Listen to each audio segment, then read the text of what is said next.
Welcome to Balls and Brews. Cheers, boys. Cheers. Cheers. Ranger Pod, Pod of 83. Episode 1 of the new season, season 2. It's nice. Has a nice crispness to it. Not as heavy as I thought it was going to be for an 8-1. Me either. Okay, Yes. Hop Raider. Still trying to. So the can's super cool, you guys, with it looking like Okay. Indiana Jones on it and stuff. Yeah. With obviously the voodoo skull, Snatching up the hops, stealing the golden hops. Yeah, I found this variety pack just at the grocery store, and there was like 3 of them I never had, so that's what we're doing today. Yeah, no, we decided to go gung ho and just hit all 3. So it will be IPA forward, it will be Voodoo Ranger forward. So Tell us more about this first one. this one, okay. So real quick, we'll shout out. That's true, right up there. That's dead center. We got to give love to New Belgium. Is the actual brewery. They're out of Fort Collins, Colorado. This drink's at an 8-1, and I'll tell you, it does not necessarily feel like an 8-1, which is nice. It was lighter than I expected. And that hop that comes out on that back end is nice. That lingering hop is not overly aggressive. Yeah, I ain't chewing it. There is something to be said that, like, I like the flavor of hop while I'm drinking it, but if there's that leftover, and it's too aggressive, I'm not a huge fan of that. That's where the doubles and the triples can kind of lose me sometimes. But This is definitely one of my more favorite breweries. This is one I would definitely like to go Yeah. check out. Ditto. I've always been a Fat Tire person through their just regular that's a Fat classic Tire. flagship. And Yeah, then all for the way sure. through Snapshot and some of the other beers that they came out. I've always been a New Belgium dude. Yeah, dude, I would punch somebody on the street for a 6-pack of Two Below, but that they haven't brought that back in many a moon. I thought it wasn't available last winter? No, it did make one reappearance a handful of years after. It's only dropped twice that I ever remember. It's weird. New Belgium has so committed to the voodoo line that they've kind of stopped their rotational, their seasonal stuff. Tell you the truth, man, you bring that up. I don't gonna know say, if Call me a Ever spring or a summer that they've been coming out with recently. I don't know if you see anything that's really not a voodoo brand of the New Belgium other than maybe Fat Tire. Wait, Tripoli? They still have Tripel, and they still have they still do was it the Kriek, which is their cherry sour, which is really fucking good. But that's I wouldn't bring that on for some of us. Oh, goodness, it's good start though. Good. It technically you could call it Imperial. That's what I was gonna say. Right. And it does not drink that way. So golf clap New Belgium to finding a good way to pack it full of hops, but not make you feel like you're chewing on it. All right, let's get into it. So March Madness obviously started a couple days ago. We're sitting here. It's the day. Round of 32 is going on right now. I'm pretty sure it's Dayton and Arizona are on right now. But let's touch on some of the upsets, and then we'll jump into our Final Four, and we're going to make a bet between us 3. So the biggest upset, I'm going to break kind of the bracket that I'm going, but that comes off the top is Kentucky losing to Oakland, right? It was a great game, and shout out to Oakland for getting it done. And I think that, it's why the tourney is amazing. Shooters can have a night. And that kid, I forget his name for Oakland, he went he had 30 points all on threes. He had 10 threes. Yeah. And apparently they read the stats after the game. He'd only attempted 37 2-pointers his entire season. He had jacked up over 300 3-pointers and only 20 some odd 2-pointers. That was what that kid was doing. Shooters gonna shoot, Chuck. And when it was go for it as long as it's working. Because there's the live by the 3, die by the 3. Who remembers the Houston versus Golden State game where they missed 19 or 21 in a row and Golden State was just thank you. Yeah, of course you do. Yeah, but that's what I'm saying. You have to have a way to pivot when the 3 isn't falling. But if you're dicing them, then let them fly. I'm not against that either. But it's all about the pace of the game, right? So if homeboy, I think you went 10 for 15. You went 10 for 15 from behind the 3-point. Keep them coming. It was on fire. Yeah. So that's a massive upset. That broke everybody's at least Sweet 16 is where everybody took Kentucky, right? Elite 8, I think it's Let's finish the upsets. I like to bring it back to this game for a certain reason, but let's keep going through the upsets. We'll revisit this, but another big upset was definitely Yale getting that buzzer beater against Auburn. Auburn was coming in hot. A lot of people were high on them, including Zach and I. And they had it earlier in the game, and Yale just the Bulldogs. They have this first round mojo. Yale always seems to win a first round game. Have you noticed that over the years that they sneak in? They're very smart. Hey. Yeah, but Yale, I watched the end of that game, and it was intense. Auburn had every shot to tie the game or take the lead, and Yale just kept it and held it, and ended up, getting the win. Good job for Yale on that. But I got another conversation about because they're in the SEC and so is Kentucky. So we'll bring it back. We got so much to talk about with this stuff. There's another SEC team that went down, and South Carolina. Oregon took them out. I took them too. That one I actually did call as well. I was perfect in my Midwest bracket. Damn! Yeah, I don't think I was perfect in any of them. Yeah. So you got St. Mary's getting beat by Grand Canyon, which I thought was an online school. To be fair, so the Gales, putting up a big game against Gonzaga in the West Coast Conference, but can't capture a first round win.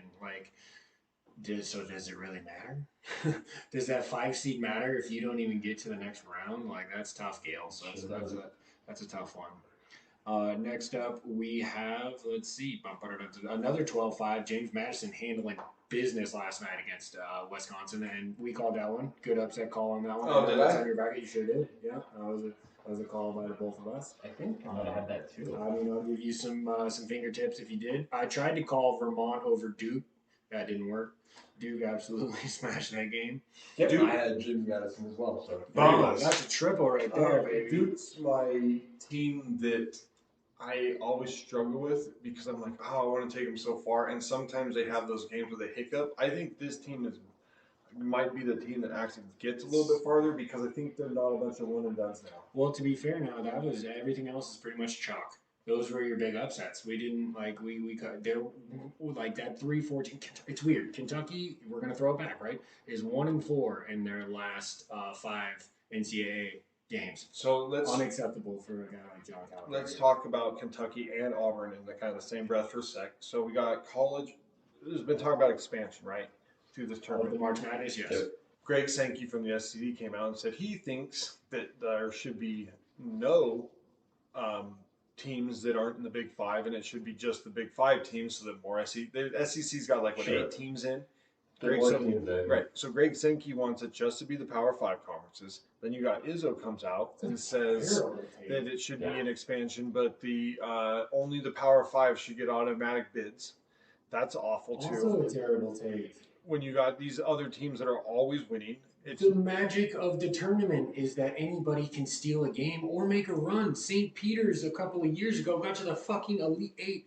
Teams like George Mason got to a Final Four. Butler was in the finals, remember? As a way underdog. I think they were an 11 seed during that tournament, or a 9 seed, something significantly lower than you normally see go that far. Texas Tech the other year got into the final as a 6 seed or something. Power 5. You had the one finals, remember, with Wisconsin when they were pretty low. Yeah, against Duke. And Duke was a 4, and Wisconsin was a 7 or something. We've seen the 7 UConn win it with Kemba Walker. That year was insane. That is the magic of the tournament. You win 5 games in 5 days through the Big East, and then they come in and win 6 games. They went on an 11-0 tear to end that season. How fucking crazy is that? You know what the common denominator is in all these teams that are low end? What is it? They are all senior laden. There is not one of these teams that is a low end team that is a freshman led team. The one and done is done. It doesn't work. It's been proven by Kentucky. This year is the biggest proof that it doesn't work. All the top scorers in the NCAA, seniors. The top 15 scorers, seniors and juniors. We're going to pull up a bracket here in a second, a mock draft by CBS. There is, out of the top 3 people are all from France, or all from over States. One's from France, one's from Australia. It literally, one and done is done. Look at what the NBA produces. Can you tell me the last one and done person that came into the NBA that did anything in the first year or 2? On like a LeBron style scale or Or something. he wasn't one and done though, even. But No, but what I'm saying though Yes. is like to the rookie of the year capacity as being a one and done athlete, it's but been a not while, just like a good while. Do you remember who won Rookie of the Year last year? Bum, bum, bum, bum. Do we know who wins Rookie of the Year ever anymore? Because it's just not. If I rack my brain, I could probably. Was it one of the Magic?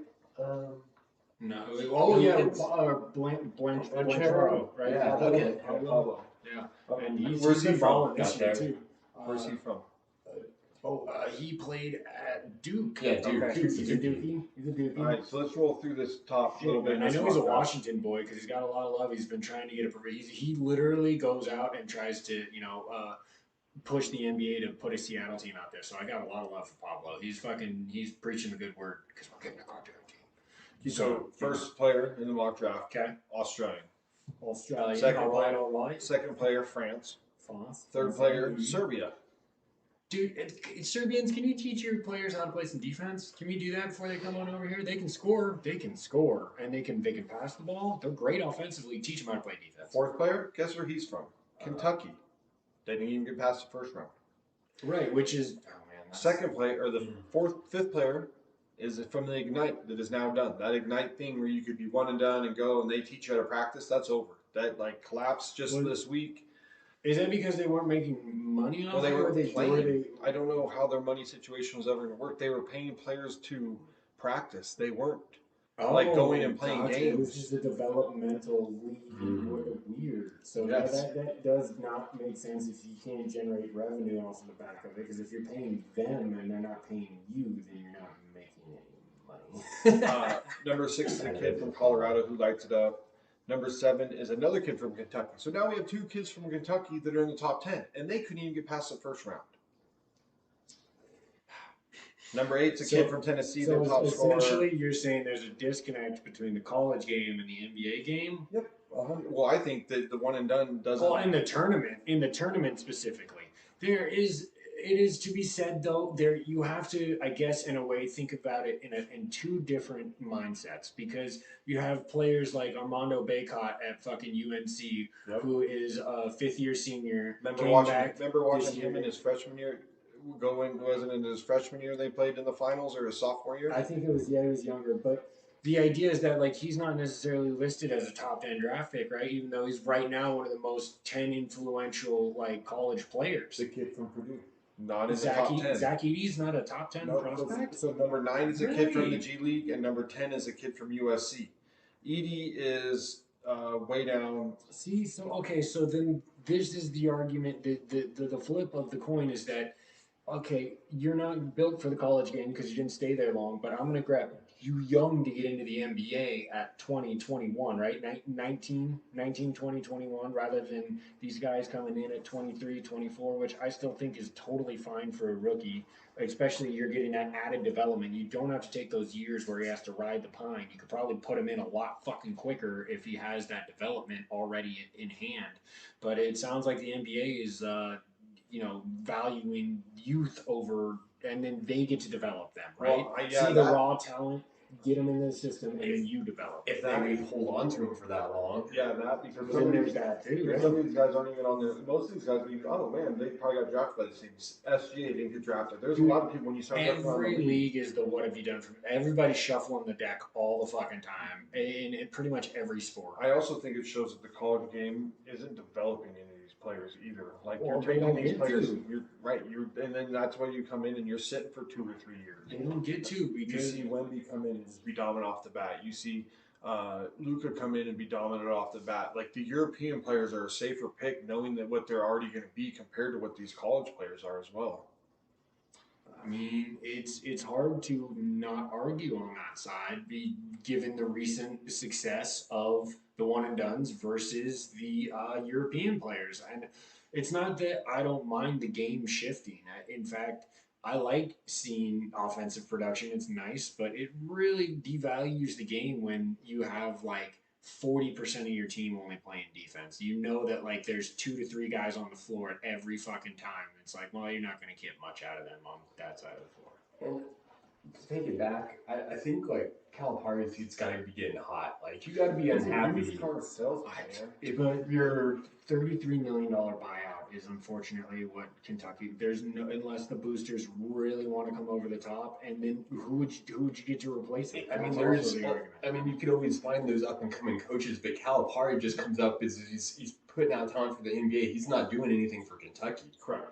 You're going in with these young players and you're losing early in the tournament every time. Where you They're see going top 10, but programs like Duke and North Carolina coming back after losing their like historically great head coaches. Absolutely, Williams and Krzyzewski. That was a great rivalry for many years. I always pulled for Roy Williams because I loved those Kansas teams back in the early thousands before he jumps to UNC. So Heinrich, Dick Collison, that team was Mrs. sick. Sonic, bro. Mrs. Sonic. I love you, Nick Collison. I got a common sense, but it's on the other bracket. It's in the women's bracket. Oh, let's go. All right. I am.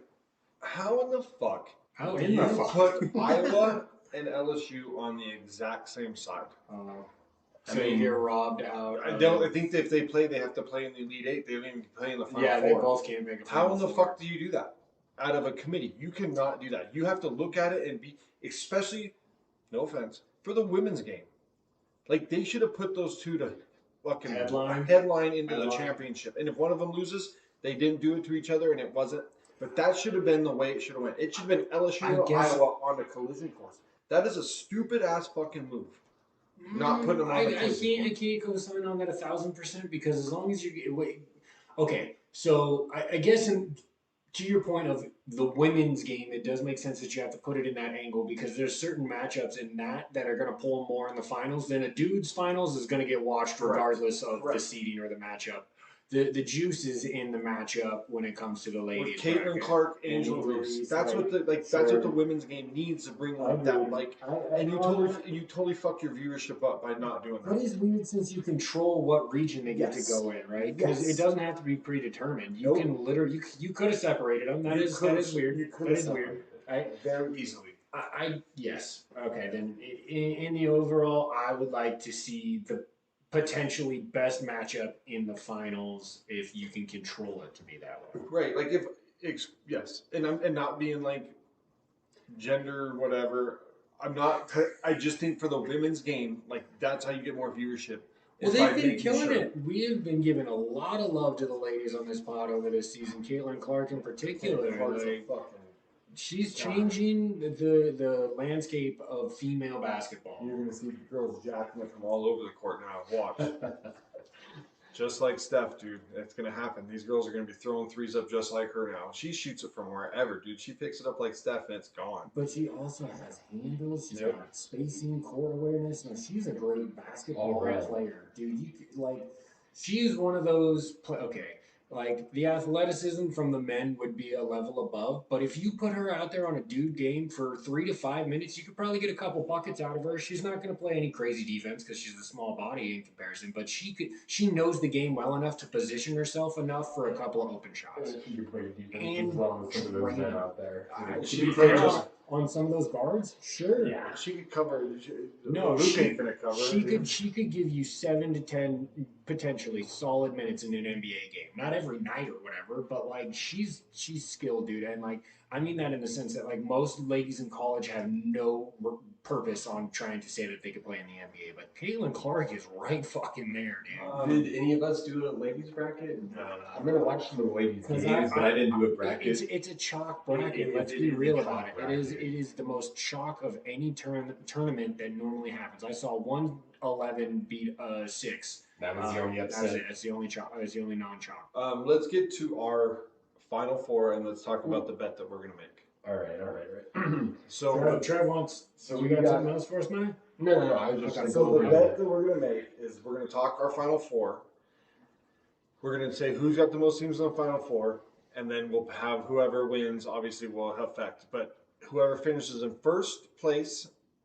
Like if Chuck finishes in first and I finish in last, I will have to wear a Seahawks hat on the pod. I'm gonna buy him one because I'm not gonna let him put his head in one of the ones that I already own. I'm gonna make Chuck wear my sweatiest A's hat on the pod. Not a Raiders hat? No, I definitely make him wear a Raiders hat, dude. I'm not gonna let. he doesn't really care about the A's. I'll make him wear a Raiders hat or something. It's not. It's got to be that too. The Raiders strike deeper than the A's, bar none. Or maybe for sure. I hate the fucking. Maybe you got to wear that beanie if Trevor finishes I'm first. not finishing last, so you can designate whatever team you want there, homeboy. So that's our bet. So That's Trevor, the friendly bet we're in. A So much 9-man for league fun, with just some from buddies. And right now we got Chuck at the top. Zach and I are tied for seconds. And we'll go over the final four. Does anybody want to start, or should we start with the top just or gonna bottom? start with Charlie Ross. Let's get it. All right, so my final four is UConn versus UNC on one side of the bracket, and it's Tennessee versus Marquette on the other side of the bracket. So ones and twos. So I'll go. 1v1 on one side, 2v2 on the other. I'll go second. Tennessee, man. I'll go second because my bracket's the exact same as Chuck's. I got UNC on one side and versus UConn, and then on the other side I got Purdue and Marquette. So I have my difference is Purdue over Tennessee, and we both have Marquette. So pretty similar. So me and Chuck are pretty similar. Pretty close. Yeah, but I have Tennessee in the final, so that will if it comes down to that game, That could be if different. it shapes out that way, then that's. But I mean, there's so many things that can still happen. We're in the round of 32, man. You got to win some games. Trevor, what's yours? So I got Connecticut and North Carolina against Houston and Creighton. And I actually have Houston We winning it all all. ended on the same side with the ones on the one side of the bracket. I think they're easily the two best teams in college basketball, though. Connecticut and UConn. Yes, and I wish that I wanted them to be opposite sides. And see, I'm not going to bitch about it like I did. That would be. I would have loved to have been popular opposite matchup. sides, so maybe we could have just seen Honestly, that. though, but you because you're not going to get chalk in NCAA. It's not a guarantee that the one seed's going to make a Final Four. A lot of times you get the mismatch of some twos and some threes, a five, sometimes a six or a seven. Like it does happen in the Final Four at least, right? Like Where did you pick Houston to lose? I got them to lose in I believe the Elite Eight. I think me too. I want to say. I just don't If they go down, that's probably it for me. I'm probably gonna have to be wearing a hat. Well, yeah. If ours is anywhere near where we think Houston's going to drop, then yes. But if Houston goes on their run, then one of us is wearing a hat. So I mean, I'll let you wear an A's hat, Trevor. because Connecticut is our overall winner. And you have Houston. I have Connecticut versus Purdue, and you have Connecticut versus Tennessee. Okay. Any of you take any like low ranked team going in five at all? I think I had New Mexico to the Elite 8. Eight. I had him in the 8, and I ate I that think one. I took them to the 8. Other than that, I had a hard time with Early chocolate. where I had teams where teams were placed too. You know, because you kind of like some teams, and then you start putting them out, and you're like, well, I like them, but I wish they were in this spot because I could have had them gone farther, and they weren't. Like your Mexico was already. Yeah, we already ate that turd. Yep, that was my hardest day one. loss, Obviously, for sure. I took Nevada, and I just want to Kentucky. Here we go. I only took them one round. Get it. Dude, I took one round too. They should have. They were there. It was 56-39. Let's 7 get some minutes. local displeasure. This is some. This is fucking pissing me off. 56-39. He had a 17-point lead with 7 minutes and 39 seconds left in the game. Is that like as bad as 22 to 4 run to end the motherfucking game. You couldn't score another 4 fucking points. Yeah, I believe that's the worst loss in tourney history. Not as far as like blowouts go, but as far That's as the biggest they comeback. had the biggest lead and they lost. Well, at that time period, with 7.5 left. If you're saying that at 17 minutes left, then it's a little bit more like, all right, like Well, yeah, that's like most almost of the game. That's shit. almost like still the whole second half. But, right. 7 minutes and Yeah, 39 no, fucking that's- seconds. I think they were like 5 for 12 on layups too. It wasn't good. It was some easy shots that they were just choking away. That's graphic. Well, that's what they did. So that's what they fucking did. I know, and I was on the UNR bandwagon. I was trying to give him some love, dude. I wanted to see some success out of that team because Blackshear was a great player, and Lucas, Lucas he's fun to watch for sure. Davidson was the roster was there to at least win a game. They should have won that game. They should have won that game. Wow, ouch. Any more March Madness talk? Or do we Just wanna... keep up, y'all. Round of 32 is launched. We are out here. It's going to be fucking great. This is the best weekend in, like, I guess, college basketball for sure. And just like the intrigue. So many things can change. We are one game away from all of our brackets being fucking shot. Right now, they're all looking pretty good. 1, 2, and 3, baby. 1, 2, and 3 on that. Yeah. I do have Grand Canyon going to the Sweet 16, so Hey we'll see how that now! goes. Hey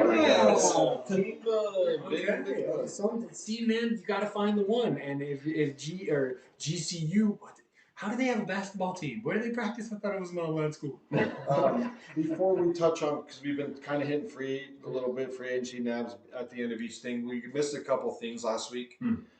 Garrett Cole is out for 2 months. He doesn't. We're talking ACC/MLB. Let's go. Yeah, no, just free agency MLB, and then we'll touch a little free agency. There's a little bit of movement in the NFL that we'll hit real quick before we finish. But Garrett Cole, he's out for 2 months. No tear, inflammation in a nerve, so he's not throwing for at least 2-3 weeks, and then he'll get back to throwing. So he's missing the start of the season. That's big for the Yankees.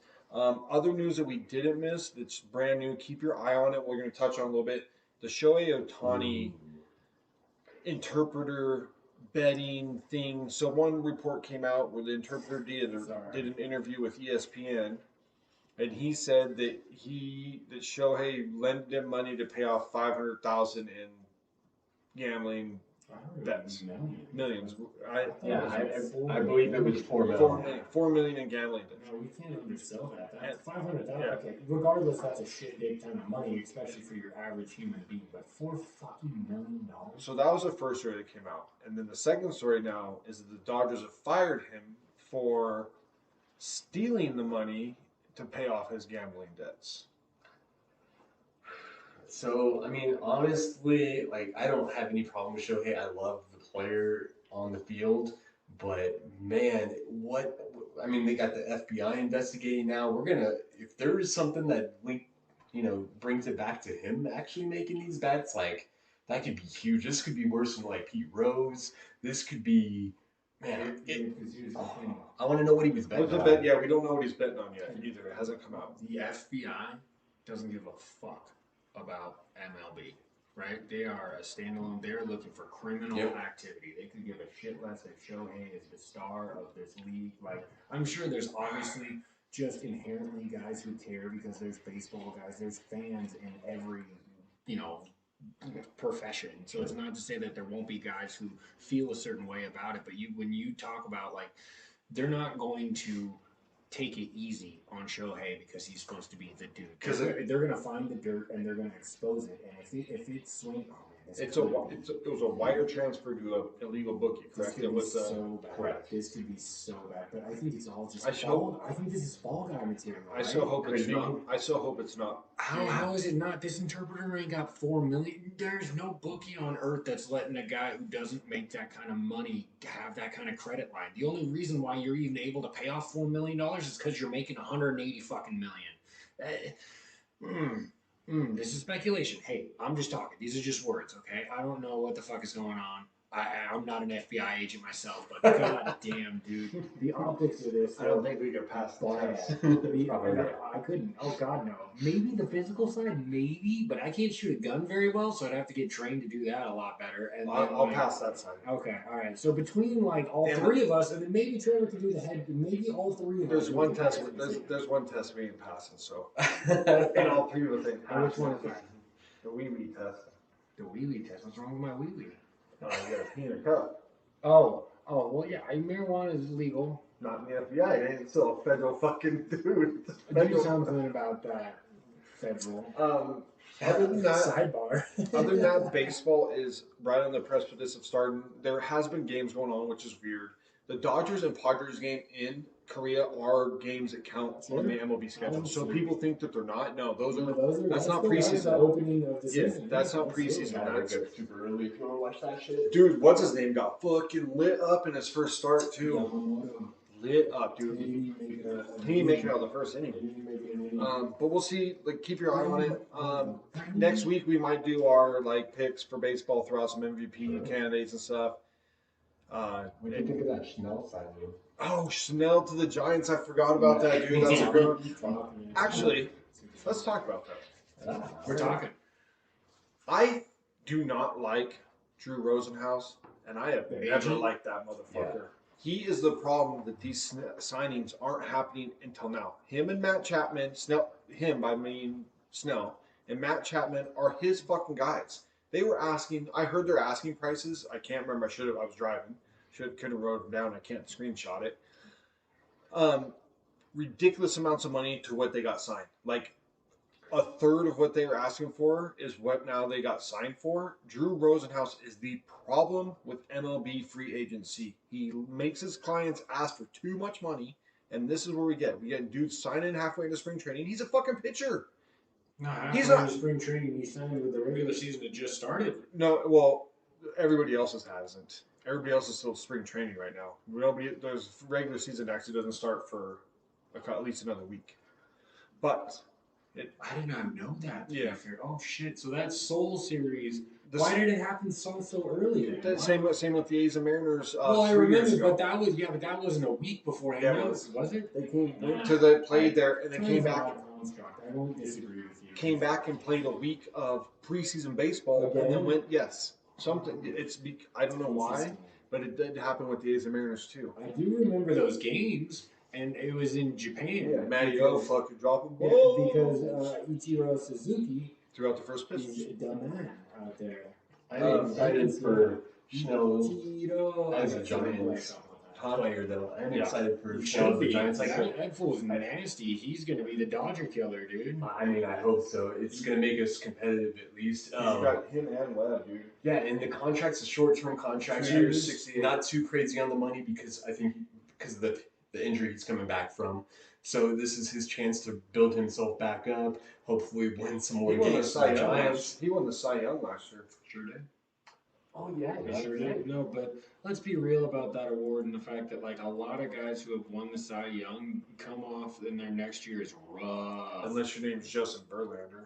Well, But he's hurt to start this season too, though. And he So. always been hurt the last 3 seasons to start the season, and then he just comes on. I think it's like a veil. It's just like, hey, old man, keep your arm. All right for the next little bit, and then come on when we need you. It's a long ass Yeah, 'cause season. he won the Cy Young 2 years ago. He's a nasty motherfucker still. I still couldn't get a fucking ball on contract, Garrett- and he's like 41. Garrett Cole, he's hurt to start the season. That's Dude, fine. that's bunk. Um, That is. Another thing we missed last week, we'll touch on it real quick, because we were talking free agency. College football did sign over the expansion, signed for 14 games in the expansion. Charlie went off like 2-3 weeks ago on it, so I don't know if we need to have him go off again. Well, no, because we lost that audio. That was the oops pod. Man. Oh, oops, Which that's is unfortunate. Well, We check that out because it was great. No, That's right. We found the I video, but lost that's some shit. audio. Check out Pod 50, you guys, because it is funny, but we lost some audio because we were oopsie. I think that's just college trying to make the money while they can. Why? We haven't even seen a 12. Why are we expanding on what we haven't seen? Before the players get a bigger share, the college sports is trying to get as much as they can. upsets me. It's not good for the sport, but it's going to still make It's money. also- People are going to We watch. touched on Pod 50 that we lost, and we'll swing it back here to the 18-game fucking NFL season. Everything is trying to expand. NCAA tournament, the playoffs that we haven't even expanded just yet from 4 to 12 and wants to go to 14. The NFL season, if it goes to 18 weeks, has to go to technically a 19 because they got to give them another bye. There's no way No, you're getting another game. it's a 20 weeks. It's 20. If you have 18 games, Oh, that's it's true. a 20 20 week weeks season. It's a 20 Which, week season. hey, we love the NFL, right? See, I was gonna say it's the Nick, watch. but it's like I If just it's needed, no. No, But it's will just- make money, yes. But it's the counter argument of don't tell me you care about the health of the players, Correct. and then add more Talk about ways that. for them to get hurt. Like we love the NFL, and I'll stand on this hill, but it's one of those things where like it's a matter. It's not a matter of if, it's a matter of when you get injured, how bad it may or may not be. They say by the time you hit the playoffs, are you injured or are you hurt? Because they're two different things, but you got one of them going on. You're Yeah. either not able to play or you're ailing and you can get over the hump. But come the playoffs, you're fucking thrashed, dude. And you want to add another regular season game? I want to see good playoff games. Well, that and then I want like to see good fucking postseason. most of the time, when a team is bad, other than the shitty fucking rosters the Panthers, Patriots put together, it's because you're hurt. So then you get these games where you got two hurt teams playing each other on a Thursday night game, and it's a fucking awful football game at week fucking 20. Come on. Well, even in the playoffs, how many backup quarterbacks we see playing? Correct. It's hard. Since we're talking NFL, let's touch on some of the trades and signings. We did have some more little action going on. Mike Williams signs a 1-year deal with the Chargers. That's a nice signing From for the them. Jets. From the Chargers. Thank you for the Jets. That's a nice.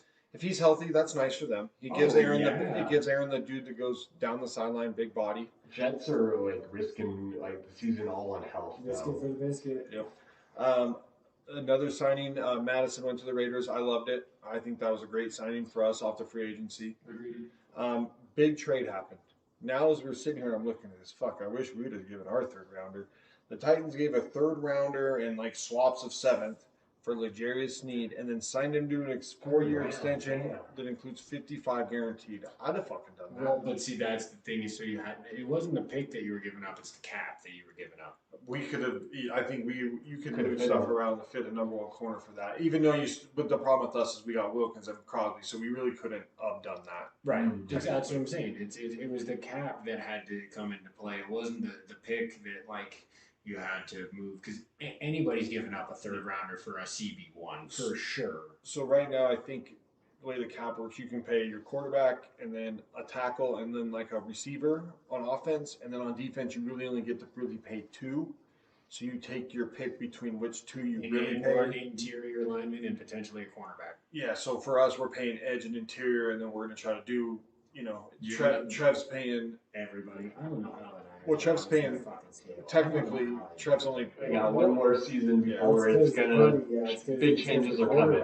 Quarterback ain't making big changes are coming. But Trev's kind of Trev's different because of the quarterback. He's 3 on defense with Bosa, Hargrave, and Warner, and then on offense he's only Debo and Kittle right now because McCaffrey. McCaffrey. So it's Debo and Kittle and McCaffrey. Kittle's not as big. It's really McCaffrey. Yeah, Kittle's contract ain't bad. It's when the Purdy contract. It's a Ayuk and Purdy contract that's going to come up. That's going to still cost us Armstead this season, but if that's smart. Get out in front of it. I'd rather drop Armstead this year than potentially not be able to keep my all pro offense together. No, it makes sense. Football wise, kick the can down the road. But it just, he's been such a great player with the team and the community. Like, dude, that was a great first segment. Before we finish the first segment, I have one injury news for the NBA. Brandon Ingram's out 2 weeks with a knee contusion, so that could really affect where the Pels are at. I think we've liked the Pels roster, but that includes Brandon Ingram being their number 1 scorer. Yeah. Not him being out. That's a lot of pressure on CJ. That's a big and hit. Zion. So keep your eye on that. Great first segment. Let's get some more voodoo. Yeah, got 2 more coming up still. I'm thirsty. Come back with that fucking and North talk. AFC North, NFC North.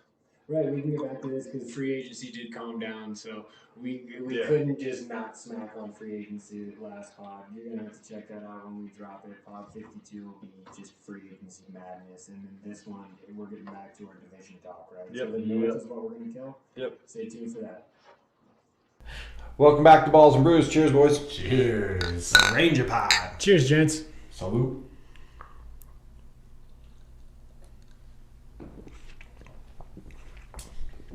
Hey now. All right. That is delicious. Oh, All right. yeah. So, Wow. Is that not hazy? as they call it, no, they call it just a straightforward IPA, just a hop Avenger, but it is very It hazy. looks a little cloudy, too, now that I'm looking at it. Whose can is this? Because there's beer Mine. left in here. God, It might be yeah, mine. Mister, I can't pour beer over here. It's okay. Tell us about this one though. We nitpick each other. So this is as we've called it the Ranger Pod. It is once again New Belgium Voodoo Ranger. It's called Hop Avenger. It just says, it says in the... It says regular IPA, yeah. but it's It's definitely got some juice to it, boys. It's What juicy, does yeah. it? It's delicious. It's 7% on this one, 7.7 actually. Yeah. So everything that we're drinking is at least 7 or 8%. That was voodoo. Yeah, they don't really do like 5ers or 6ers in this run. They're all 7, 8, 9ers. They don't really give you a breakdown. Yeah, I was looking to see what's maybe on the box we can check back. But what's that taste you guys are getting right there like that? Let me hit it again just so I have a fresh note of it.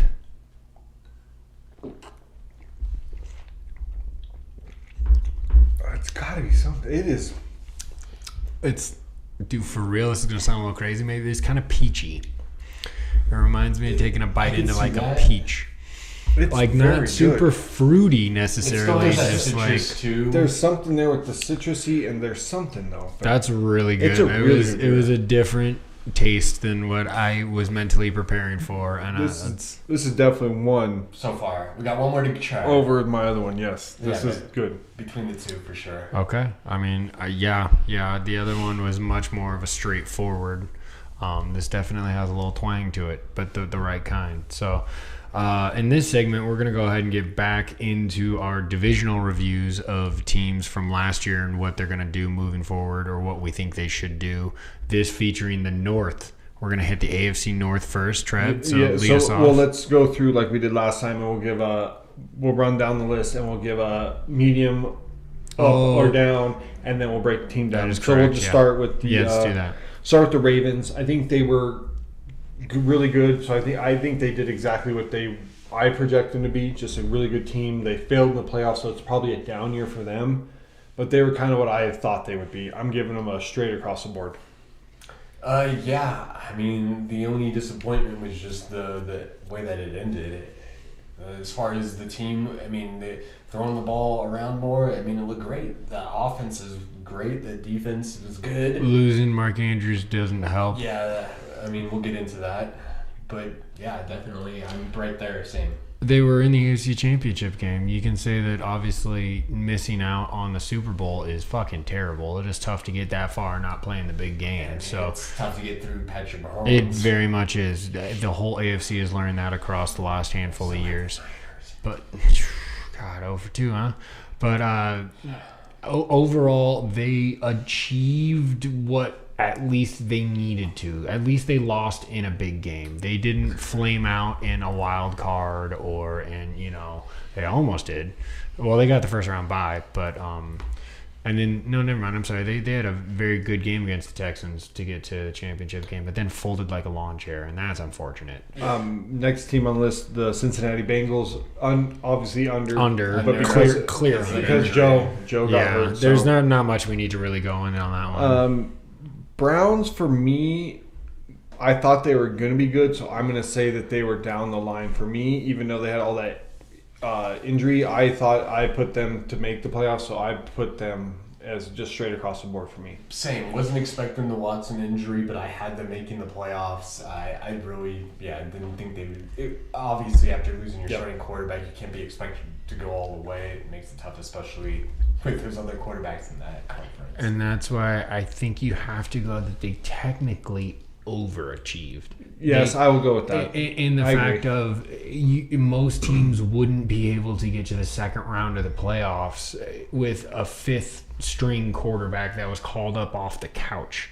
Like they should have succumbed to injuries. Nick Chubb was down early too. We forget about that. He was down like week 2 or week 3. Like that guy's a stud. He's one of the best. He's one of the best running backs in the league when healthy, and he was out within the first month. And they came and they battled and they played several different quarterbacks, and they got Joe Flacco a contract on another team. You know what I mean? So. Overall, I have to give a shout out to what Cleveland was able to withstand, and I would say that they overachieved given circumstances. That's good. The expectations were rather high coming into the season, but they overcame a lot of adversity. Kevin Stefanski won Coach of the Year because of it. Like, it was a hell of a team, hell of an effort. Last team in the North, Pittsburgh Steelers. God, that's a weird team. They're the same. It's a weird 8 team. 9, so I don't know. We got mushy middle, right? I don't know. We all projected them to be right there, so I don't know if it was. They didn't underachieve, but they didn't overachieve either. Right. They were the exact same team they've been for the last 3 years. Making some really weird, off-season transactions and free agency moves. I lost a whole lot of respect for KP for fucking bouncing.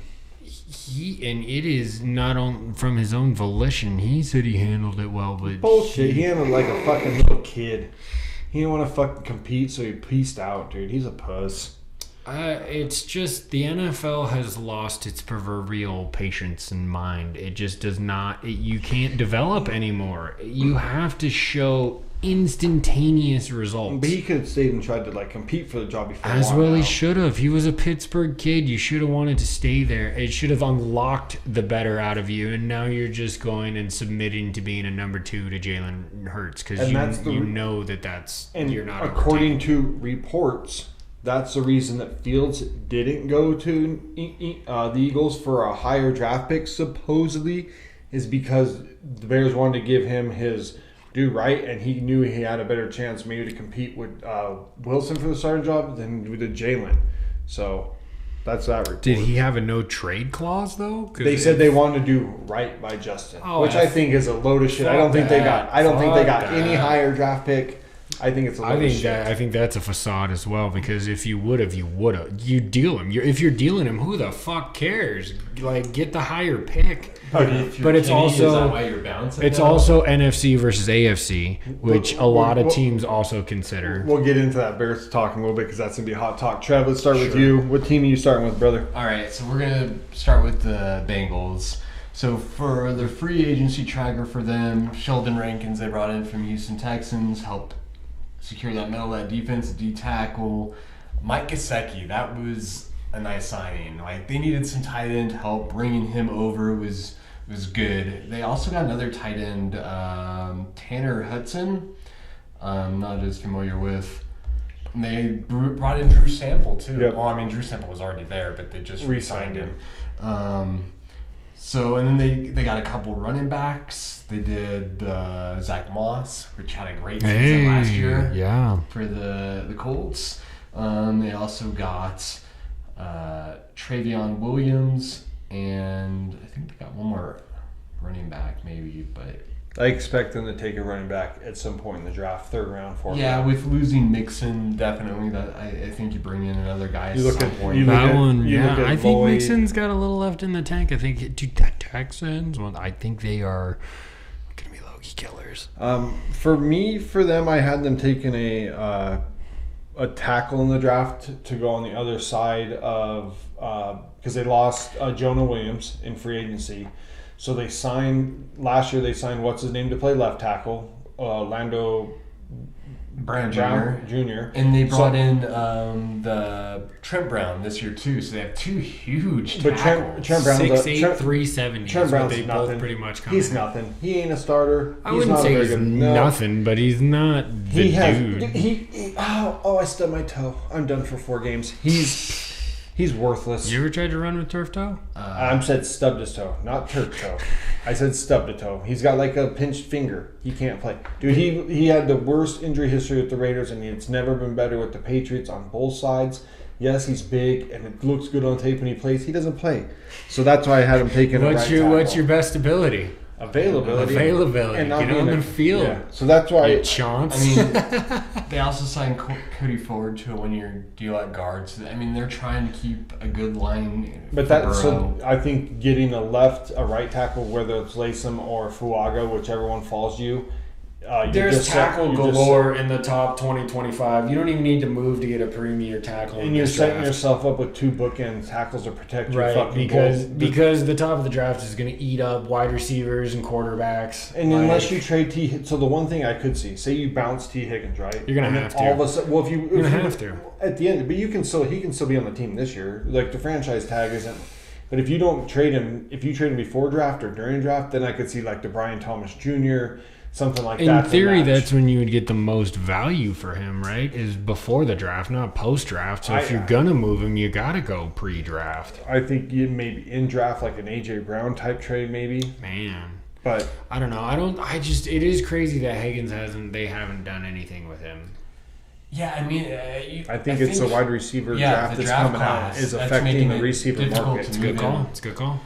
Just to finish up on the Bengals, though, they did bring in 2 safeties. I mean, after, I think, 1 year in Carolina, they bring Von Bell back. And they also brought in Geno Stone. It's just going to touch on the other AFC team that I have. Yes. Other than that, they brought another linebacker, Akeem Davis, Gather. So, I mean, kind of what we'll see how they attack the draft, really. I really do think you got it. You're looking line first unless something crazy happens. Maybe a receiver falls you love. Either it's offense or defensive line, but I do think third, fourth round, looking at Blake Corum, looking at Marshawn Lloyd type running back to come in and a good dude that did it in college that's going to come in and give you 1 to 2, 3 years, and then you can bounce off of him too. So, yeah, I mean, they brought in a decent group. It was a solid free agency, I'd say, for the Bengals. Yeah. So I'll jump into the Brownies. They made some sneaky moves, man. They signed, they traded for Judy, which we talked about, and then signed him to the 3-year extension. For only a 5 and a 6, that could potentially be a really good move. Yeah, because you could, Giving him the money, though, I'm very surprised that they threw that kind of bag at him that quick. $358. For That's a guy pretty who's hot. never produced a 1,000-yard season, that's aggressive. It's nice on paper seeing him next to Coop, Amari, but man, and Chubb in the backfield, Watson behind center. It's a nice roster. You signed Njoku, it finally took a step forward. You signed Deontay Foreman as a backup running back. Okay. That's a nice move. That was a good 2-man. Yeah, but the defense is still good. You got Garrett on one side. You've also drafted well in the defense. For the Browns, do they have a first round pick this year? The Brownies, no, they don't. It's got to be in Cleveland, Watson. Or it's got to be in Houston for sure. They still don't have a first round pick, but in the draft for them, you got to still look. They did 3. They did legitimately 3. Yeah. You got to look. I still think you look cornerback. Your cornerback class is getting a little old. Maybe somebody else. It'd be nice if you could find somebody on the other side of Myles Garrett, like a low round pick. That'd be a nice little move. Well, they have been trying to do that. They have been, obviously, that's what you want is rushing the passer, but they haven't hit. No, and then so for them, they're still a really good team. Jameis is a very interesting signing. They have you know how many? They have 4 quarterbacks. They have 5. Okay, there you go. They have 5 on the roster at this point. But Jameis is very interesting to back up Deshaun. So to say Deshaun goes or he isn't the same, Jameis did throw 30 touchdowns. He threw 30 picks in 1 year, but he still threw 30 touchdowns. What do you guys think Brown-wise? I think the Browns are in a pretty good place if Watson can figure it out. That roster is not bad. Do you think he's going to figure it out? I was always a Deshaun Watson guy beforehand. I was a huge Watson fan, I even gave him a little benefit of the doubt coming back, and then it's just been a bad roller coaster. It's been a really bad roller coaster for that dude. I gave him the benefit of the doubt talent-wise. I will never fucking look at that dude ever the same.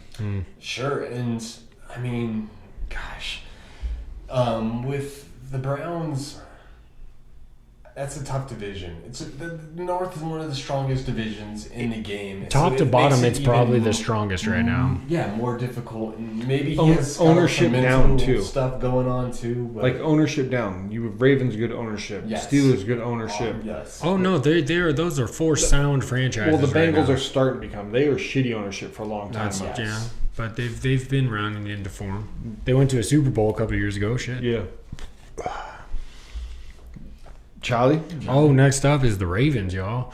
So the big one here is a lot of people have made a lot of noise about the Derrick Henry signing. Obviously, that is you lost Gus Edwards, so you needed to bring in another bruiser to pair with Keaton Mitchell, who you drafted out of TCU. Was it last year? Not drafted, signed.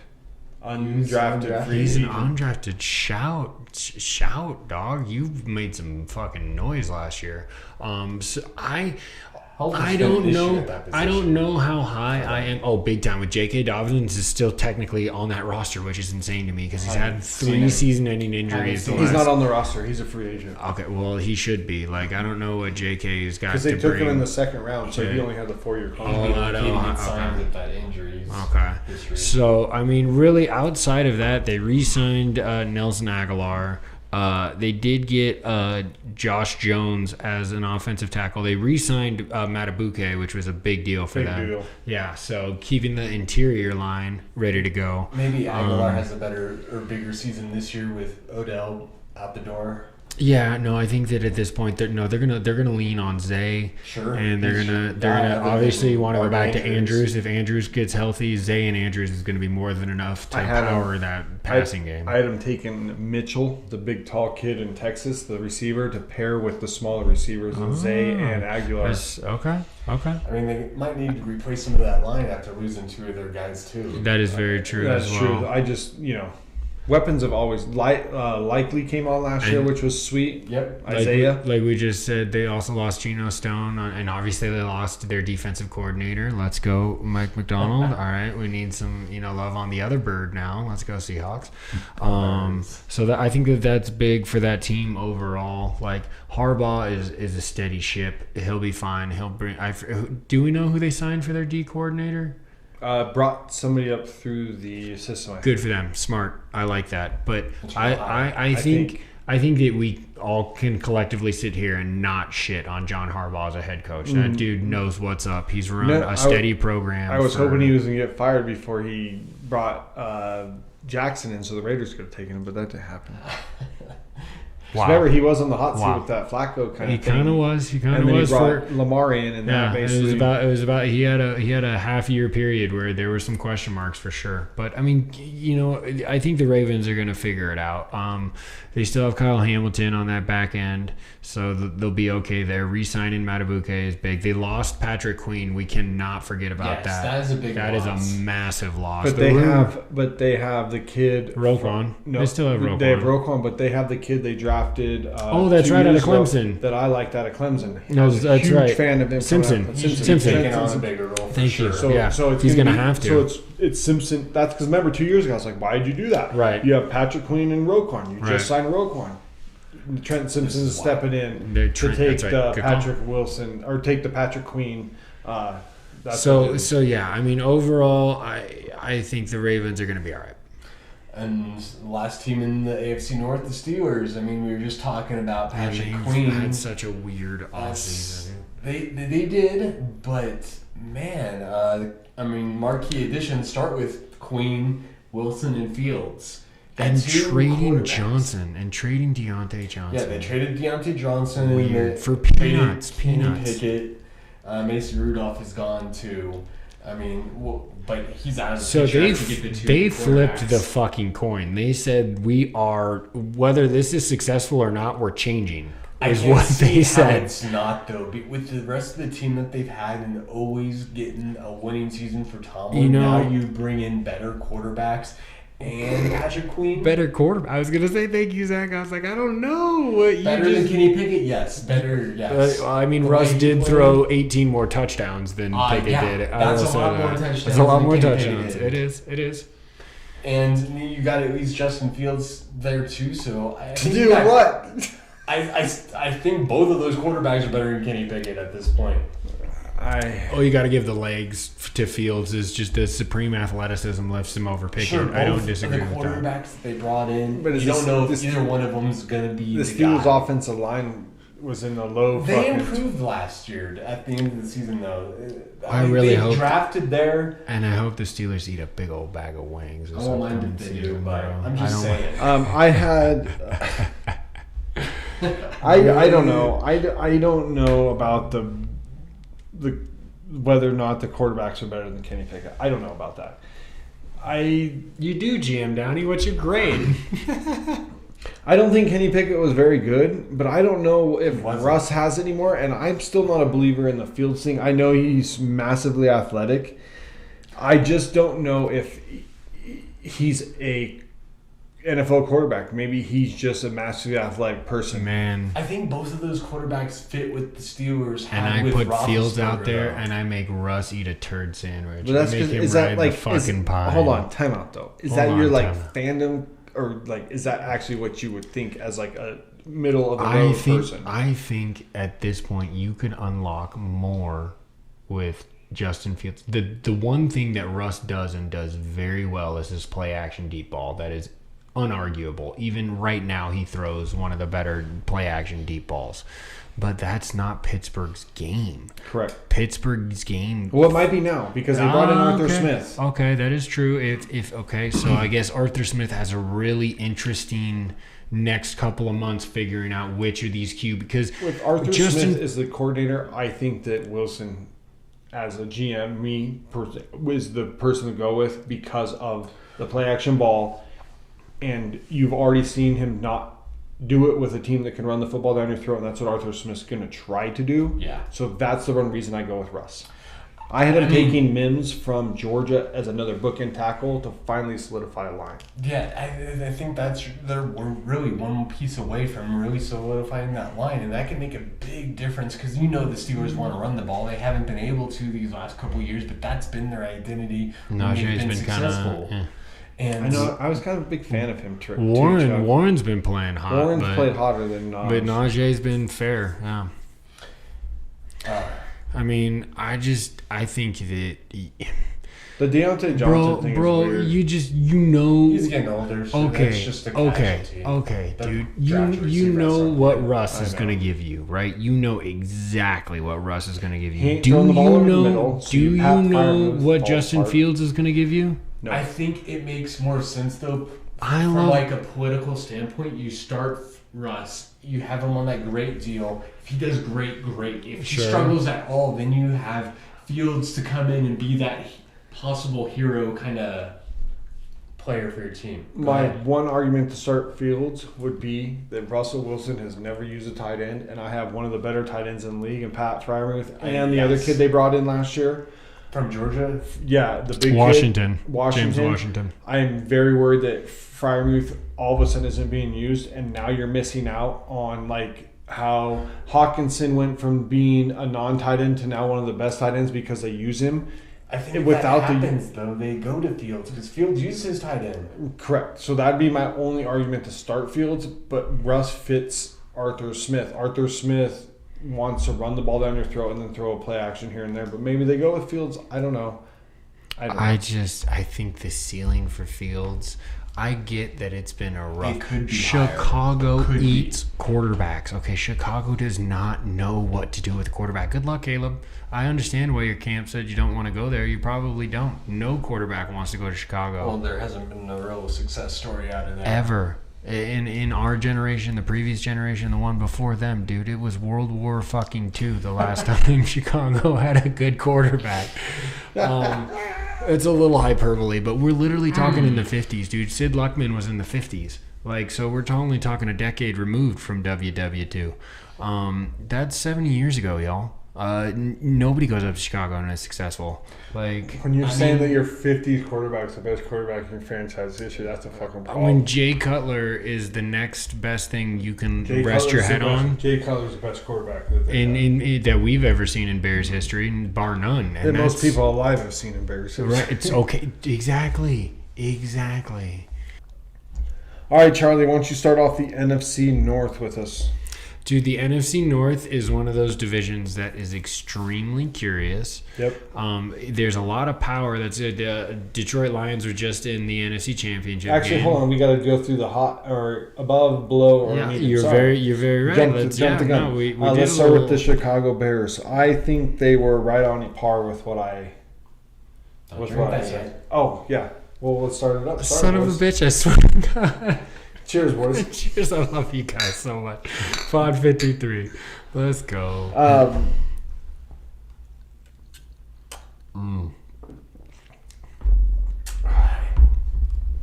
that is tasty.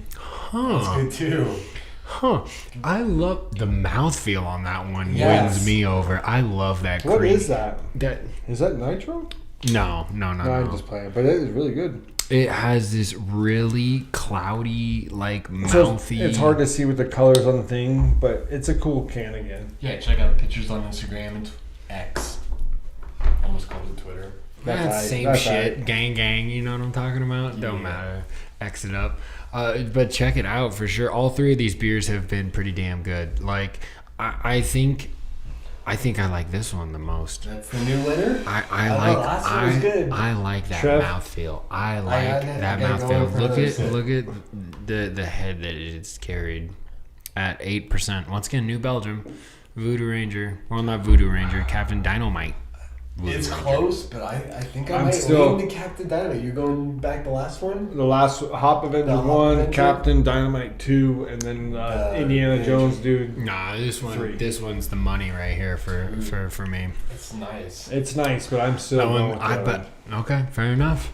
But all three of them very drinkable. Another 7-7. All of them different profiles. To be fair, Correct. which is nice because Very good mix sometimes pack. sometimes hops can just. Yeah, another IPA.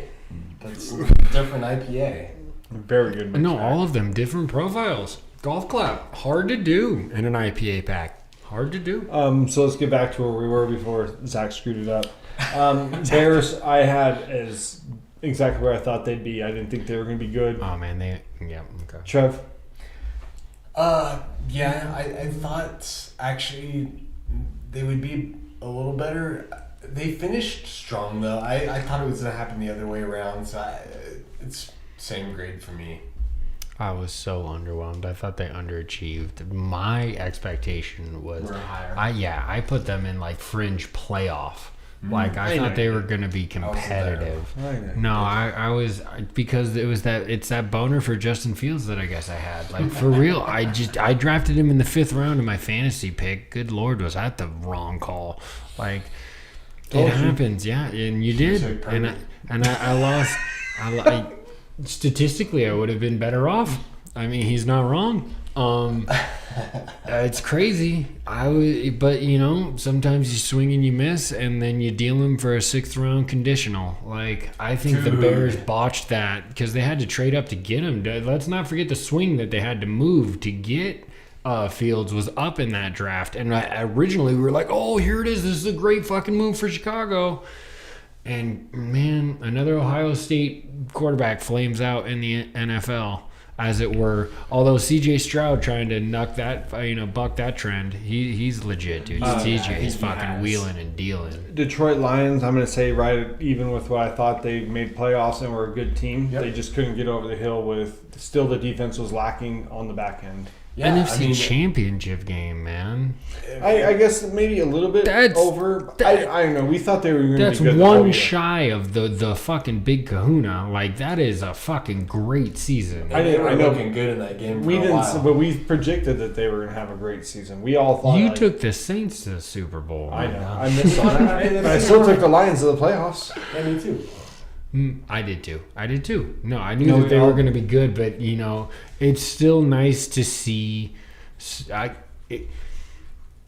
Did I think NFC champion? Okay, on par. Then I did think NFC championship game. I was kind of expecting that. Okay, fair enough.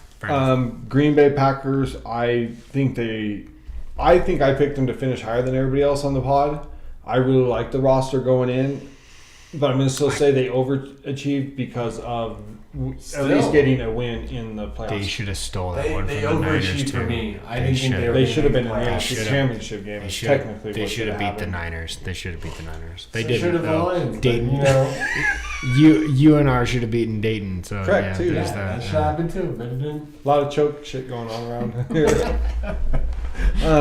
So I'm going to say they overachieved just because they got the win in the playoffs. I predicted them to get to the playoffs, but like they did get a good job. Young team, they came on late. They overachieved for me for sure. The development of Jordan Love Dude. could be changing. How do you go from Favre to Rodgers, and now we think they're going to a third? We don't necessarily know. Everybody is really high It's on this the Love anointment- train, the anointment- but he choked pretty bad against I was the gonna Niners. say, well, I and know. also We'll see.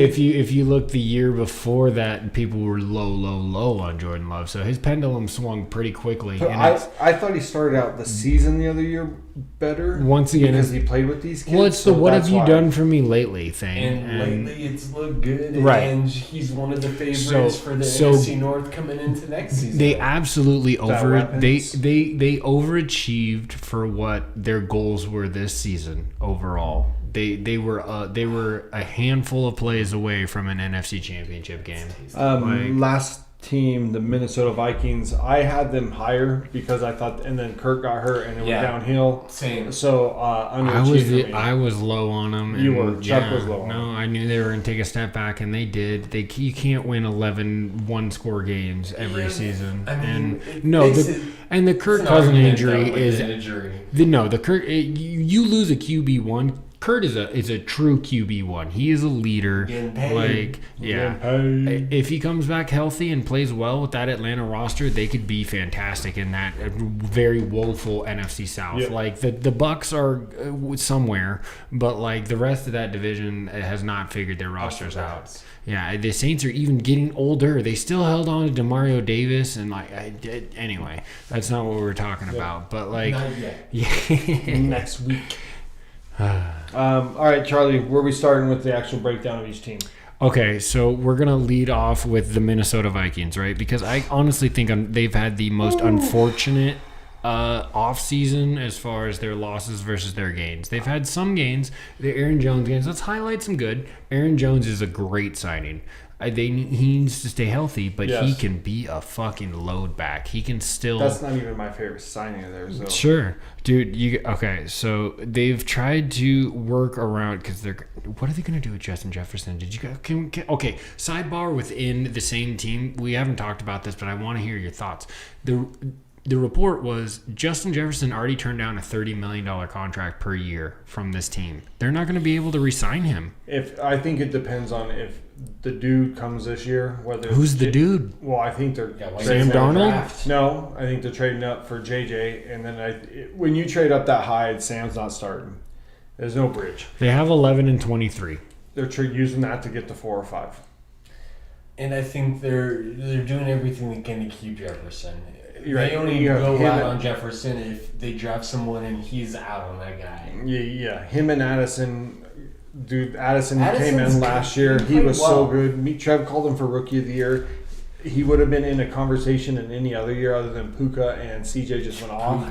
JJ or I hate Addison, that he's a Ram. Addison, dude, Puka's a beast. Addison was right there at rookie receivers of being like top He had receivers. like 8 tutties. Absolutely, no. Addison was fucking killing it. And then you have TJ's coming back at some point. You have real weapons now. I still think you go running back at some point, and then obviously if you don't trade to 11-23, I don't know why we speculate on them not trading it. It's the biggest thing for Minnesota is Kirk Cousins is signed with Atlanta. Period. That's the storyline. You're gonna have a new quarterback. Yeah. Donald might be a bridge. It's dependent on, there's two names. It's either May and or Jay. May or Jay. JJ. It's it. That's it. 1 and 2 is done. There's no. You're not getting 1 and 2. Consider Penix if you just sit at that spot. I know you were trade. You don't trade your. You don't trade the draft cap. cap. Looking at prospect 23. You're not. You don't trade draft capital to get to 23. It's what the Eagles did a handful of years ago to get to Wentz. You make the first move, and everybody's like, "What the fuck are you doing?" And then you make the second move, and then you now. It is very different in this. You're not wrong. 1 and 2 are not trading out. Those prospects are going to those teams, especially with Chicago moving fields already. One is locked. I don't know why they should be talking contract at this point, because you can technically you can if you can talk contract with the number 1 draft pick if you already. I did not know because it's happened before. Some number 1s back in the day used to be signed before they got drafted. Yeah, but back in the day they also used to make $100 million on the rookie contract. And then Jaden's Matt Stafford done fucked the game up for everybody after him. He signed way too big. It was Bradford. That's right. Sam Bradford, not Matt Stafford. Easy on my boy. Come on. Now. Matty Stafford. I think he was the first one that got fucked by Sam Bradford. Meaning, like he was the next quarterback. Was it him or was it Newton? Matty was before. I think Matty's before. Stafford was before Bradford. Yeah. 100%. Okay, so then he was that's right. He was the year before it, and I was like, "That's an insane contract." And then it was the Bradford contract, and then they locked it down. Gotta love my guy. That's right. That's right. That's how it went down. But they were both bonkers, though. I'm glad that they reeled in the rookie contracts. All right, so where are we at? We were talking about the Minnesota Vikings. It's gonna happen. We shouldn't even speculate on what they're taking 11-23. First pick. It's what they're taking at 4 or 5. Logic says you make those moves for a quarterback. Period. 100%. But they still have to make one more move. That's the thing. You're trading those two for pick 4 or 5. Okay. So is it 4 or is it 5? I am on this huge fucking kick for the Cardinals to be Give me calling them Give me some. instead of the Chargers. Be like, hey, dude, I will give you 4 for 11 and 23, and give me your third, and give me some other shit other years. Cardinals, I think, have 10 to 11 draft picks. If they get 11 and 23, they might have 7 in the first 70 picks, something like that. At that point in time, you can, if you pull a Kansas City Chiefs with the McDuffies and the linebackers, the Karlofkases, and some of the other pieces, some of the tight ends that kind of came up this year, if you can pull 5 of 7, 2 in the first round, you take another tackle at 11 to go on the other side of Paris Johnson. You take somebody at 23, receiver-wise, of the Brian Thomases, the A.D. Mitchells, the Xavier Murrays, even the kid from South Carolina. You take any of those dudes at whatever, and then you come into the second round and you can reshape a complete defense with 3 picks in the second round. If I was the Cardinals, I'd be calling back and just you reshape a whole entire fucking roster with 7 picks in the first 70. Or do you pull Marvin Harrison Jr. and you say there's a lot of can people eat that a dick there's right a there. lot of people that have Marvin Harrison Jr. as a number 2 receiver behind Neighbors because of the explosiveness. Now, as everybody's starting to watch tape, that Neighbors has coming off of lines, Neighbors has getting away from people. Marvin Harrison is a complete lock to catch balls and do stuff. Neighbors might be the next explosive dude, like the Chases, the Jeffersons, stuff like that. both LSU wide receivers. Doesn't hurt Brian that Thomas you Jr. just mentioned their Brian alma Thomas maters, dude. Yeah. Brian Thomas Jr., look out, dude. Look out. He runs a 4. He was just as fast as Xavier Worthy in 10 yards. That means they both get off the line just that fast in 10 lines. And he's 6'2", 210. That ain't no fucking 5'11" and 160. Watch out for Brian Thomas Jr., boys, making a huge fucking jump. Sorry. That was deep GM Downey getting in his bag. Let's jump to the next team. Trev, you got the next team. All right, I'll take the Chicago Bears. I mean, God, first here's pick another in the draft. Caleb Williams. Caleb Williams has got to be the guy. I don't know why you haven't already handed in your card. And you're not talking contract. Talking contract right away. And he comes into a pretty good situation. They The best- bring in Keenan Allen, DeAndre Swift. The best any rookie quarterback at number 1 has come into 100%. The only concern I really think is the coaching staff and Correct. how they That is a big develop them. concern. But otherwise, the team looks good on paper. They re-signed Sweat and they tried to reinforce that D line. You re-signed Jackson at safety. Jalen Johnson. I'm sorry, Johnson, not Kevin Jackson. Yeah, Eddie Daniels Jackson is a free for agent. But safety as well. no, I think that Chicago is finally making some very good moves. You did lose Mooney Mooney this year. You did lose Mooney, but you could at 9 if the receiver. It depends on what the Chargers do. If you get the third receiver, if the Chargers take receiver, you're not getting the third receiver. Then do you trade down because Jared Verse might be the next defensive player, but he's not really ranked that high, and then you get a couple more picks.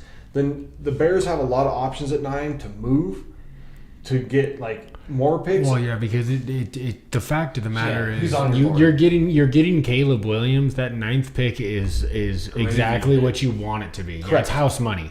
It can go any way. Say Dallas Turner doesn't get taken by the Falcons. You're Right. like, fuck, I'll take Dallas Turner to park with Best Sweat. best player available or more draft or picks. move down and you still Easy. get a receiver. Yeah, Say Rome's gone, right? Because Rome goes to whoever before because the receivers start going quick. You're like, I don't really see Brian Thomas or whatever at 9.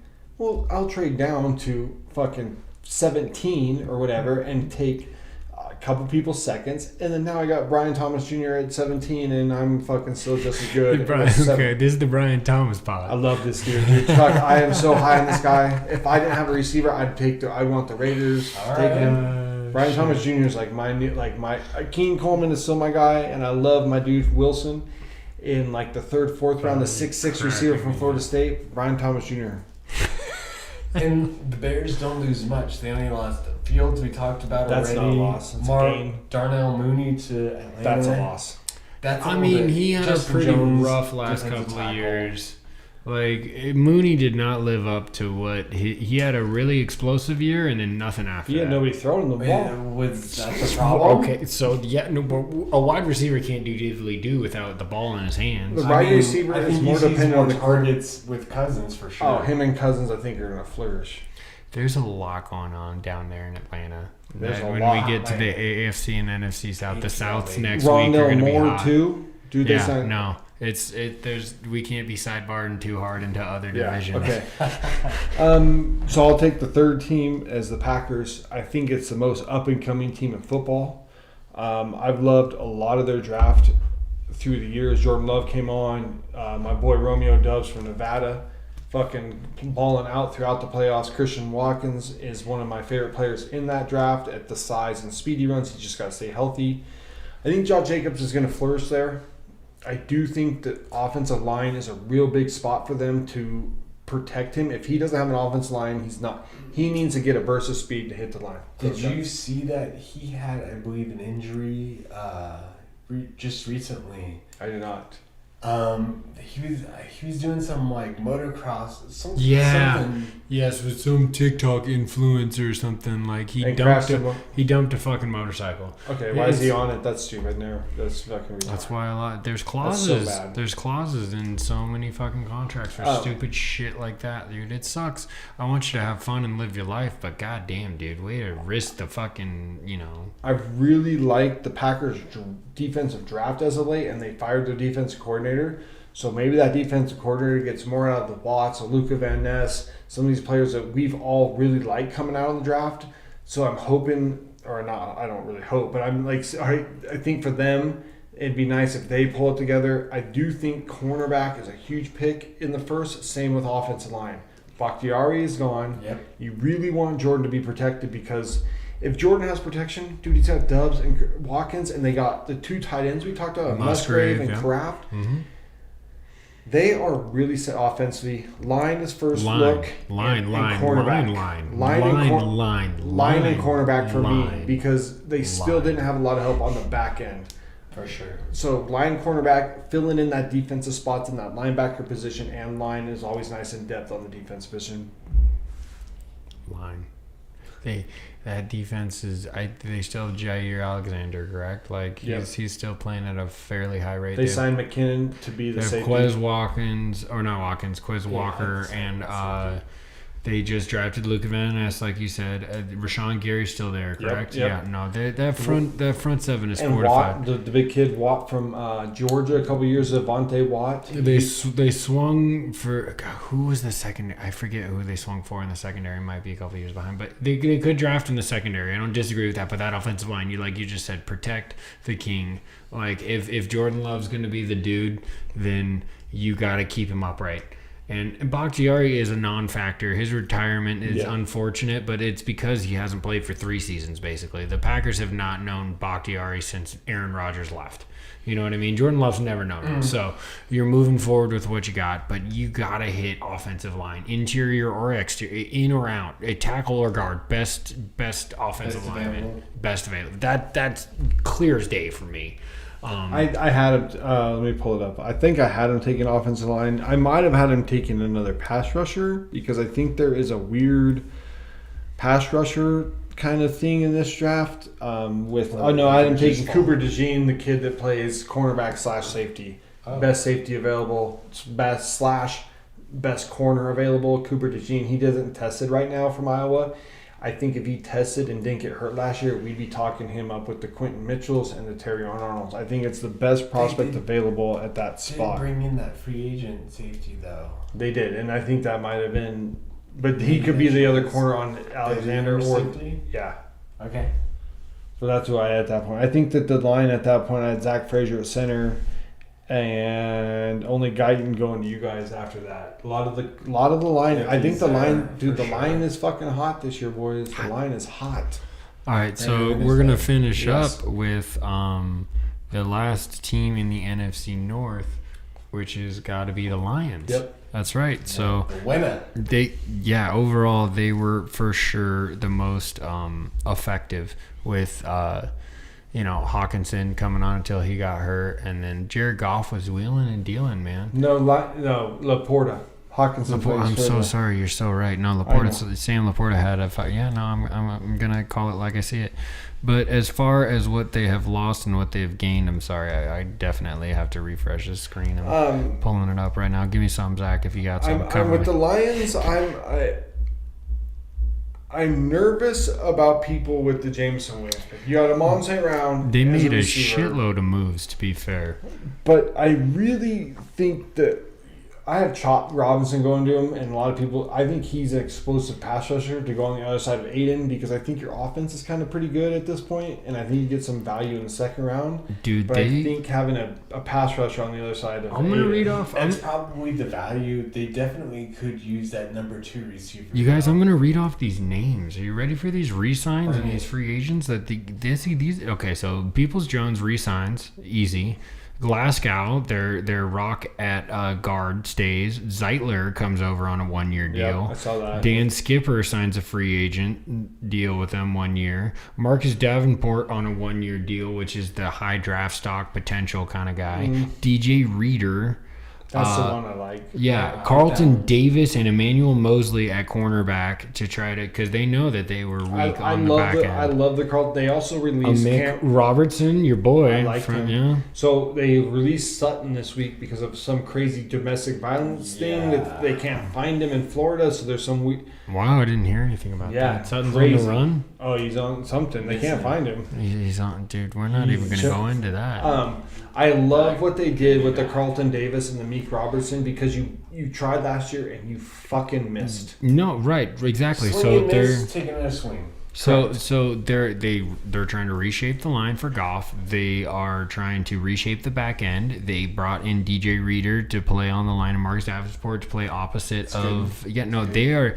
This is a team that played very well last year, who made good moves to play very well this year. Now, you never know what can happen, but gosh darn, man, that's shaping of a roster right there. That's I went gosh edge, darn. something crazy edge, right? Or receiver.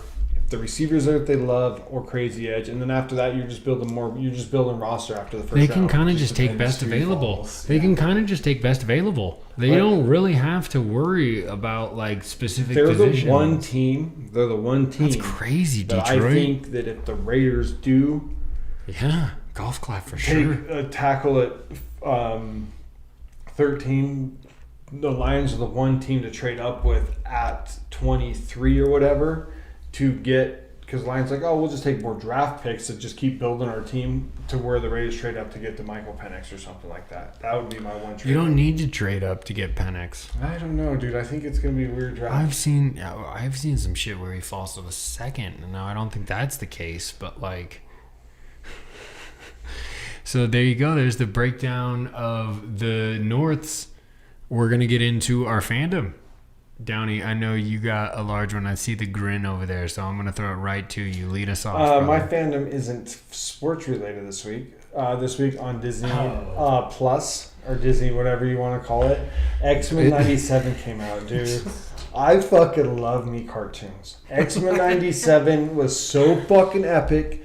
Spoiler, I'm dropping shit. Sorry, T-Money. Cyclops was so fucking badass. He was a Cyclops we need and get. He was blasting his laser around to push him to shoot other dudes, and the plane gets blown up at one point, and everybody's getting caught. Like, Morph turns into Archangel and catches Wolverine, and like Storm and Rogue catch people, and then Cyclops goes, "Good job, team," and goes, "Here we go," and starts head diving, and then just fucking lights it up and uses his fucking blast to fucking slow his ascent. It was so sick, dude. I fucking love me some cartoons, and X-Men 97 filled some shit. It was so sick. Fucking Gambit holds onto Wolverine's claws and lights him up, and Wolverine jumps in the air, and then Morph turns into a blob and shoots up in the air, and it shoots Wolverine, and it like explodes, and he comes out like missing like most of his clothes. Dude, it was so fucking epic. There's this weird Magneto Rogue thing going on I've been watching, because Charles has done. Magneto's fucking helping the X-Men. He's saving hell of people's lives right now. But then, just to go on with that, dude, I know Chuck watches my fucking Max, or I use Chuck's Max, and he sees all my Young Justice. God. Dude, Young Justice is the best DC fucking cartoon of all time. Oh, Nightwing is so sick. My son watches it. Some shit happened in season 4, and he was so fucking sad. And then the guy comes back, and he was so jacked up about it. So check out X-Men on A7. Check out Young Justice. Straight cartoons. I fucking love them. Check them out. You don't have to be fucking 12 to watch cartoons or 6. Dude, you can be fucking however old, dude. Check them out, dude. Just let yourself go into these cartoons. It's fucking amazing. Nightwing kicking ass. Dude, go for it, boys. That's passion, dog. That's hilarious. I love that. That was saying it with your chest. Dude, I love me some good cartoons. You and I, Trev, fall more on like the anime or the Japanimation. Yes. Love it. I want to shout out to a fandom that I was going to give a handful of weeks ago, and I want to retouch because it's happening next week, is my getting talked back into a goddamn Spartan. And yeah, next week I am gone on Sunday, so we're going to decide how we're going to run the pod. We might take a week off. I'm not quite sure. Might give them the key to my house so that they can use Friday. the We'll go Friday. We're going to record on Friday. We can do that. Or we're going to do that. My fandom, okay, you guys. So my fandom comes down to my pushing of I think I've spoke on this before as I've worn my Tough Mudder shirts, and the extension of like trying to figure out athletically what I'm still capable of. Like Spartan, the last time I ran a Big Bear, dude, I ran a beast the first time I ran a Spartan, and it murdered me. I didn't even finish. I did half the course. It was awful. Fucking checked me mentally and physically.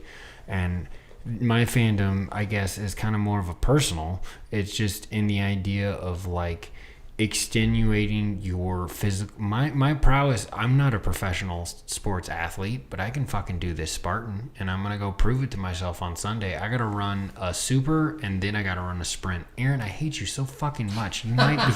I don't know if you are gonna come this deep into this pod, but like, I just it's a fandom in the sense of like.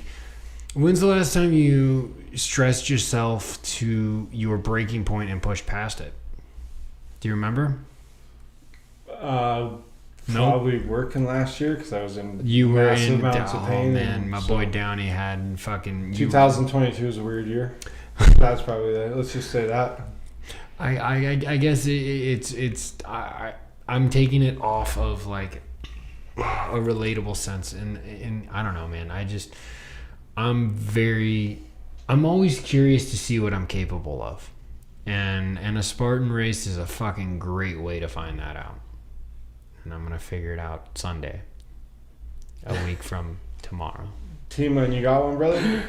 Are we closing shop? No, let's close it up. I don't have a strong fandom this week, so I don't want to. You know what the fandom needs to be is this March Madness. That's what it is, really. Check out the X and Instagram for the pictures of these really good beers. The Rangers everywhere. We're gonna be live on. What you do. Nice job, T. That was really cool. We're gonna be live on Buzzsprout. We're gonna be live on Spotify for the audio. If you're seeing our pretty faces, we're on YouTube at Balls&Brews. We appreciate that love, dude. The YouTube is the best, right? Yeah, you get to see our reactions, some of our faces. To some of the comments that we make, so whatever. Oh, I like the ones where you can look into like the other person and you're like, he's holding his opinion because you don't want to cut the other person off. Anyway, man, that's Pod 53. We're going to come back with Pod 54, which is going to have some serious reactions to this March Madness, and then the next division we'll probably do the Souths. Yep. See you guys next week.